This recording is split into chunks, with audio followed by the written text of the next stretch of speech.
കഴിഞ്ഞ കുറച്ച് നാളുകളായിട്ട് നമ്മൾ ചില വാർത്തകൾ കേൾക്കാറുണ്ട്. മൊബൈൽ ഫോൺ പൊട്ടിത്തെറിച്ചു. കഴിഞ്ഞിടെ തൃശ്ശൂർ ഒരു മൊബൈൽ ഫോൺ പൊട്ടിത്തെറിച്ചു ഒരു 8 വയസ്സുള്ള കുഞ്ഞു മരിച്ചു.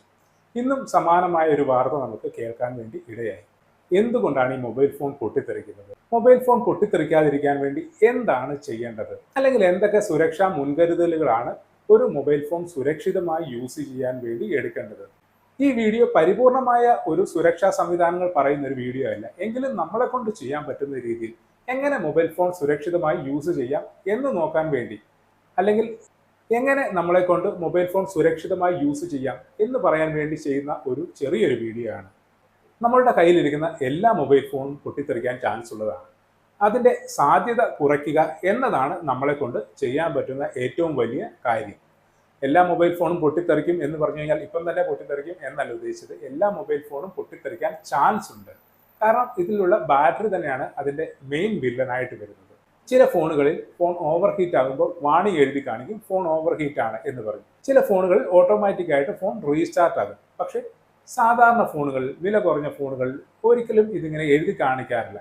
പക്ഷേ വില കൂടിയ ഫോണാണെങ്കിലും വില കുറഞ്ഞ ഫോണാണെങ്കിലും നമ്മളുടെ കയ്യിലിരിക്കുന്ന ഫോൺ ചൂടാകുമ്പോൾ നമുക്കറിയാൻ പറ്റും അത് ഓവർ ടെമ്പറേച്ചർ ആകുന്നുണ്ട്. അതിന് ഒരു വാണിംഗ് എഴുതി വരേണ്ട ആവശ്യമില്ല. അങ്ങനെ വരുന്ന സമയത്ത് ഫോൺ ഒന്നെങ്കിൽ മാറ്റി വെക്കുക, അല്ലെങ്കിൽ ഫാനിൻ്റെ കീഴിൽ വെക്കുക, അല്ലെങ്കിൽ ഫ്ലൈറ്റ് മോഡ് ആക്കുക, അല്ലെങ്കിൽ ഫോൺ സ്വിച്ച് ഓഫ് ചെയ്യുക. ഈ രീതികൾ ഏതെങ്കിലും ഒന്ന് ചെയ്യുക.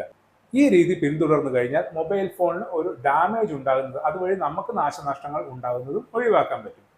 മറ്റൊരു കാര്യം എന്തെന്ന് വെച്ച് കഴിഞ്ഞാൽ 1-2 വർഷം കഴിഞ്ഞ മൊബൈൽ ഫോൺ ആണെങ്കിൽ അതിൻ്റെ ബാറ്ററി ബൾജ് ചെയ്യാനുള്ള സാധ്യത വളരെ കൂടുതലാണ്. ഇപ്പോൾ വരുന്നത് എല്ലാം ഇൻബിൽറ്റ് ബാറ്ററി ഉള്ള ഫോണാണ്. പക്ഷേ അങ്ങനെ ഉണ്ടെങ്കിലും അതിനുള്ളിലെ ബാറ്ററി ബൾജ് ചെയ്ത് കഴിഞ്ഞാൽ ഒന്നെങ്കിൽ കേസ് കുറച്ച് പൊങ്ങി നിൽക്കും, അല്ലെങ്കിൽ ഈ രീതിയിൽ മൊബൈൽ ഒന്ന് പിടിച്ചു നോക്കിക്കഴിഞ്ഞാൽ ഇവിടെ ഒരു മുഴ പോലെ അല്ലെങ്കിൽ ഒരു കെർവ് പോലെ നമുക്ക് കാണാൻ സാധിക്കും. അങ്ങനെ കാണുകയാണെങ്കിൽ ആ ബാറ്ററി എത്രയും പെട്ടെന്ന് മാറ്റി മൊബൈൽ ഫോൺ ഉപയോഗിക്കാൻ ശ്രമിക്കുക.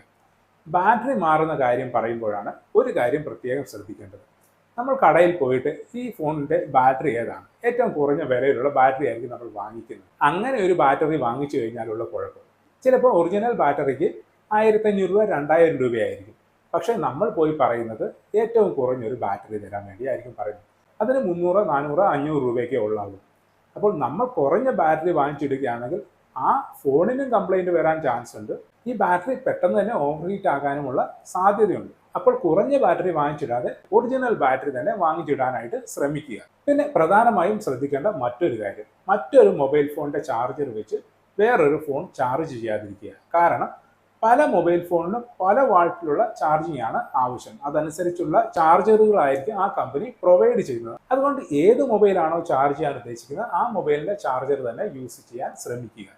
പിന്നെ നമ്മൾ ചാർജറുകൾ ഡാമേജ് ആയി കഴിഞ്ഞാൽ ലോക്കൽ ചാർജറുകൾ വാങ്ങിക്കാതിരിക്കുക. കമ്പനിയുടെ തന്നെ ചാർജർ, നമുക്ക് അറിയാവുന്ന കമ്പനിയുടെ ചാർജറുകൾ വാങ്ങിക്കുക. അതുപോലെ തന്നെ ചാർജിങ് കേബിളുകളാണെങ്കിലും ക്വാളിറ്റിയുള്ള കേബിളുകൾ വാങ്ങിക്കാൻ വേണ്ടി ശ്രമിക്കുക. ഇങ്ങനെ ചെയ്യുന്നത് വഴി നമ്മളുടെ ഫോണിനുണ്ടാകുന്ന ഡാമേജും ഇതുപോലുള്ള പൊട്ടിത്തെറികൾ ഉണ്ടാകാനുള്ള സാധ്യതയും നമുക്ക് ഒരു പരിധി വരെ കുറയ്ക്കാൻ പറ്റും. മറ്റൊരു കാര്യം, നമ്മൾ മൊബൈൽ ഫോൺ ഉപയോഗിക്കുമ്പോൾ അതിൻ്റെ പുറകുവശം എപ്പോഴും തുറസായ സ്ഥലത്തേക്കായിരിക്കണം ഇരിക്കേണ്ടത്. കാരണം ബാക്കിൽ ചൂടാകുമ്പോൾ അവിടെ എന്തെങ്കിലും വെച്ച് അടഞ്ഞിരിക്കുകയാണെങ്കിൽ അത് ഓവർ ഹീറ്റ് ആകാനുള്ള സാധ്യത കൂടുതലാണ്. അതായത് നമ്മളിപ്പം കിടന്നുകൊണ്ട് യൂസ് ചെയ്യുകയാണ്, ബെഡിലോ അല്ലെങ്കിൽ പില്ലോയിലോ വെച്ച് ഫോൺ യൂസ് ചെയ്യുകയാണെങ്കിൽ അതിൻ്റെ ഹീറ്റ് ആ മെത്തയിലേക്ക് അല്ലെങ്കിൽ ആ പില്ലോയിലേക്ക് പോയി അവിടെ തന്നെ നിൽക്കുകയും ആ മെത്ത ചൂടാകുകയും അല്ലെങ്കിൽ ആ പില്ലോ ചൂടാകുകയും അതുവഴി ഫോൺ ഓവർ ഹീറ്റ് ആകാനുള്ള സാധ്യതയും ഉണ്ട്.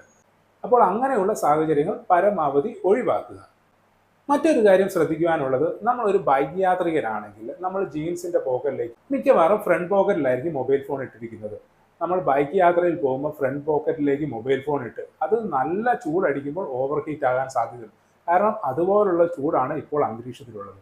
അപ്പോൾ ആ കാര്യവും ഒന്ന് ശ്രദ്ധിക്കുക. നമ്മുടെ കയ്യിൽ ബാഗ് ഉണ്ടെങ്കിൽ അതിലേക്കൊക്കെ ഇടാൻ വേണ്ടി ഒന്ന് ശ്രദ്ധിക്കുക. ഇങ്ങനെയുള്ള ചെറിയ ചെറിയ മുൻകരുതൽ എടുത്തു കഴിഞ്ഞാൽ നമ്മളുടെ ഫോൺ ഡാമേജ് ആകുന്നതും ഇങ്ങനെയുള്ള അപകടങ്ങൾ സംഭവിക്കുന്നതും ഒരു പരിധിവരെ ഒഴിവാക്കാനായിട്ട് സാധിക്കും. ഏറ്റവും കൂടുതലായിട്ട് സൂക്ഷിക്കേണ്ട ഒരു കാര്യം, നമ്മളുടെ കയ്യിലിരിക്കുന്ന മൊബൈൽ ഓവർ ഹീറ്റ് ആണെങ്കിൽ അല്ലെങ്കിൽ അതിൻ്റെ ബാറ്ററി പെട്ടെന്ന് തന്നെ തീർന്നു പോവുകയാണെങ്കിൽ അത് യഥാസമയത്ത് സർവീസ് ചെയ്ത് കറക്റ്റ് ആക്കുക. ഓവർ ഹീറ്റ് ഉള്ള സമയത്ത് മൊബൈൽ ഒരിക്കലും യൂസ് ചെയ്യാതിരിക്കുക. നമ്മൾ സാധാരണയായി തന്നെ യൂസ് ചെയ്താലും മൊബൈൽ ഫോൺ ചൂടാകാറുണ്ട്. അതുകൊണ്ട് കുറച്ച് ചൂടാകും എന്ന് നമുക്ക് മനസ്സിലായി കഴിയുമ്പോൾ കുറച്ച് നേരത്തേക്ക് മൊബൈൽ ഫോണിൻ്റെ ഉപയോഗം കുറയ്ക്കുക. അതാണ് ഏറ്റവും മികച്ച വഴി. കൂടാതെ നമ്മൾ ഔട്ട്ഡോറിൽ മൊബൈൽ ഫോൺ ഉപയോഗിച്ച് ഫോട്ടോ എടുക്കുക, വീഡിയോ എടുക്കുകയൊക്കെ ചെയ്യുമ്പോൾ മൊബൈൽ ഫോൺ നല്ല രീതിയിൽ ചൂടാകാനുള്ള ചാൻസ് ഉണ്ട്. അങ്ങനെ ഒരു സാഹചര്യത്തിൽ ഒന്നെങ്കിൽ മൊബൈൽ ഫോണിൽ നെറ്റ് ഓഫ് ചെയ്യുക, ഇല്ലെങ്കിൽ മൊബൈൽ ഫോൺ ഫ്ലൈറ്റ് മോഡിലാക്കിയിട്ട് വീഡിയോ അല്ലെങ്കിൽ ഫോട്ടോ എടുക്കാനായിട്ട് ശ്രമിക്കുക. ഇങ്ങനെ ചെയ്തു കഴിഞ്ഞാൽ രണ്ട് കാര്യമുണ്ട്. ഒന്ന്, മൊബൈൽ ഫോണിൻ്റെ ബാറ്ററിയുടെ ചാർജും പെട്ടെന്ന് തീരില്ല, ഫോൺ ചൂടാകത്തുമില്ല. അല്ലെങ്കിൽ തന്നെ നമ്മൾ സാധാരണ മൊബൈൽ ഫോൺ ഉപയോഗിക്കുമ്പോൾ ചൂടാകാറുണ്ട്. അപ്പോൾ ഒരു പരിധി കൂടുതൽ മൊബൈൽ ഫോൺ ഉപയോഗിക്കുമ്പോൾ അത് ചൂടാകുന്നു എന്ന് കണ്ടു കഴിഞ്ഞാൽ ആ മൊബൈൽ ഫോൺ കുറച്ച് നേരത്തേക്ക് മാറ്റി വെക്കുക. അതാണ് ഏറ്റവും നല്ല വഴി. കൂടാതെ കുട്ടികൾക്ക് മൊബൈൽ ഫോൺ കൊടുക്കുകയാണെങ്കിൽ അവർ ഉപയോഗിക്കുന്ന സമയത്തിന് ഒരു ലിമിറ്റ് വെച്ച് ഉപയോഗിക്കുവാൻ വേണ്ടി പഠിപ്പിക്കുക. ഇങ്ങനെ ചെയ്തു കഴിഞ്ഞാൽ ഒരു പരിധിവരെ അപകടങ്ങൾ ഒഴിവാക്കാനായിട്ട് നമുക്ക് സാധിക്കും. അപ്പോൾ കഴിയുന്നത്ര സുരക്ഷിതമായി ഉപയോഗിക്കുവാൻ വേണ്ടി ശ്രമിക്കുക. എല്ലാവർക്കും ശുഭദിനം നേരുന്നു.